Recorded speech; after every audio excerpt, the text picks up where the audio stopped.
Hello, welcome to LK Telugu vlogs. నా ఛానల్ని first time చూస్తున్న వాళ్ళైతే తప్పకుండా సబ్స్క్రైబ్ చేసుకోండి, లైక్ చేయండి, షేర్ చేయండి. తక్కువ టైంలో ఈజీగా అయిపోయే ఈ స్వీట్ ఎమ్మీగా టేస్టీగా చేసుకోవాలనుకున్నప్పుడు డెఫినెట్గా చేసుకోవచ్చు. ఈజీగా కూడా అవుతుంది. దీనికి ఎక్కువ నెయ్యి అవసరం లేదు, అందరికీ తెలుసున్నదే. నేను ఎలా చేస్తున్నానో మీకు చూపిస్తున్నాను. ఎక్కువ నెయ్యి వాడి తయారు చేసుకుంటాము మైసూర్ పాకం. అలా కాకుండా ఇక్కడ నేను నూనెతో తయారు చేస్తున్నాను. ఎలా ఉంది అన్నది కంప్లీట్గా చూడండి. కావాల్సిన ఇంగ్రీడియంట్స్ నేను కొలతలతో సహా నేను చివర డిస్ప్లే చేస్తున్నాను. ఇక్కడ నేను ఒక గ్లాసు శనగపిండి తీసుకున్నాను. ఒక బూర్లు మూకుడు అంటాం కదా, దడసరి మూకుడు కానీ పాన్ కానీ ఏదైనా తీసుకోవచ్చు. అందులో ఒక స్పూను నెయ్యి వేసుకుని శనగపిండి వేయించుకోవాలి. మనకి పచ్చివాసన పోయి రంగు కూడా మారాలి. శనగపిండి ఎప్పటి వరకు వేయించుకోవాలంటే పచ్చివాసన పోయి రంగు మారి మనకి ఇంకా కొంచెం సేపు ఉంచితే బాగా నల్లపడిపోతుందా అన్నట్టు కొంచెం అంతవరకు వేయించుకోవాలి, లేకపోతే ఇది పచ్చివాసన వస్తుంది. ఒక గ్లాసుకి గ్లాసున్నర పంచదార, గ్లాసు శనగపిండికి గ్లాసున్నర పంచదార, ఒక అర గ్లాసు నూనె పడుతుంది. ఇక్కడ నేను గ్లాసున్నర పంచదార తీసుకుని మిక్సీ చేసేసాను. మనకి పంచదార నీళ్ళల్లో పోసి అందులో పాకం పట్టేసేసరికి లేట్ అయిపోతుంది. దానివల్ల కొంచెం పంచదార కరగడం, మనకి పాకం రావడం ఇవన్నీ కూడా కొంచెం కష్టమవుతుంది. అలా కాకుండా తేలిగ్గా చేసుకోవచ్చు. ఇది చాలా టేస్టీగా కూడా ఉంటుంది. నేను ఇక్కడ పంచదార పొడి చేసేసి గ్లాసున్నర తీసుకున్నాను కదా, దగ్గర గ్లాసు వరకు నీళ్లు పోసాను ఇందులో, పొడి కాబట్టి.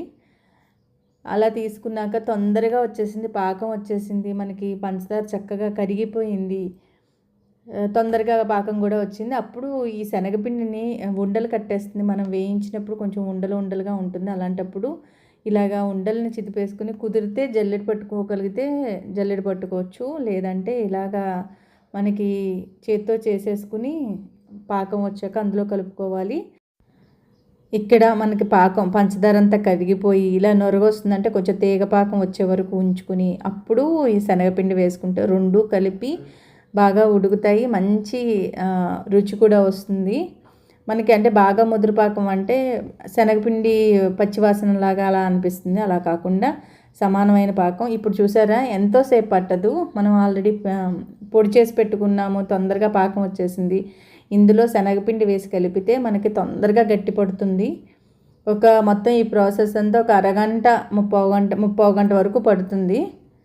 ఇక్కడ మనం ఎప్పటి వరకు కలుపుకోవాలి మైసూర్ పాకం అంటే, మనకి ఇలాగా బూర్లు ముక్కుడికి సైడ్ అంటుకోదు చూసారా, అలా అంటుకోనంత వరకు కూడా కలుపుతూనే ఉండాలి కొంచెం. ఇక్కడ మనకి ఇలాగ ఎప్పుడైతే గట్టి పడుతోంది, దగ్గర పడుతోంది అన్నప్పుడు ఈ అర గ్లాసు నూనెని కూడా బాగా వేడి చేసుకుని ఇందులో వేసి కలపాలి. మామూలుగా ఆ టైంలో నెయ్యి వేస్తారు. నెయ్యి అందరూ వాడడం కుదరదు కదా, అందుకని ఇలా నూనెతో చేసుకుంటే కమ్మగా టేస్టీగా ఉంటుంది. ఇలా నూనె బాగా కాగాక తీసుకొచ్చి ఇందులో పోసి కలపాలి. ఇలా చూసారా, దగ్గర పడిపోతుంది. అలాగా పడిన వెంటనే మనం ఇలా నూనె పోసి కలిపేసి, నూనె పోసినప్పుడు మనకు బుసబుస పొంగుతుంది అనమాట. నేను ఇక్కడ ఒక చేత్తో వీడియో తీసిన మూలన సరిగ్గా కనిపించడం లేదు. తీసేసుకున్నాక ఇలాగ పళ్ళెంలో చక్కగా తీసేసుకుని నీట్గా ముక్కలు చేసుకోవడానికి వీలుగా పెట్టేసుకోవడమే. ఇది అంటే నెయ్యి టేస్ట్ వేరేగా ఉంటుంది, కానీ కమ్మగా నూనెతో మన సన్ఫ్లవర్ ఆయిల్, మామూలు సన్ఫ్లవర్ ఆయిల్తో చేసుకోవాలి. ఏ వాసన లేని నూనె అనమాట. అప్పుడు మనకి ఇది కూడా కమ్మగా అదే రుచి వస్తుంది. కాకపోతే నెయ్యి వాసన అలా రాదు కాబట్టి మనం నేతిలో వేయిస్తాము. పళ్ళానికి మళ్ళీ నెయ్యి రాసుకుని అందులో ఈ మనం చేసేసుకున్న మైసూర్ పాకాన్ని పోసుకుని ఇలాగా ముక్కల్లా చేసుకోవాలి.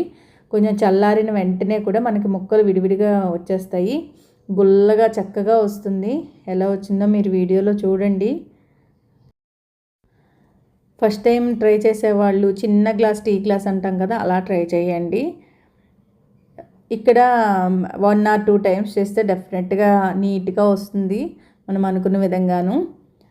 గుల్లగా మెత్తగా ఉంటుంది. పెద్దవాళ్ళు చిన్నపిల్లలు అందరూ తినచ్చు. మెత్తటి గుల్లటి మైసూర్ పాకం రెడీ. ఎలా ఉందో కామెంట్స్ రూపంలో, లైక్స్ రూపంలో తప్పకుండా చెప్పండి. ఈ టిప్స్ పాటిస్తే డెఫినెట్గా చాలా బాగా వస్తుంది. ఇలా ఎంతమంది చేస్తారో నాకు కామెంట్స్ రూపంలో కూడా చెప్పండి. Thank you.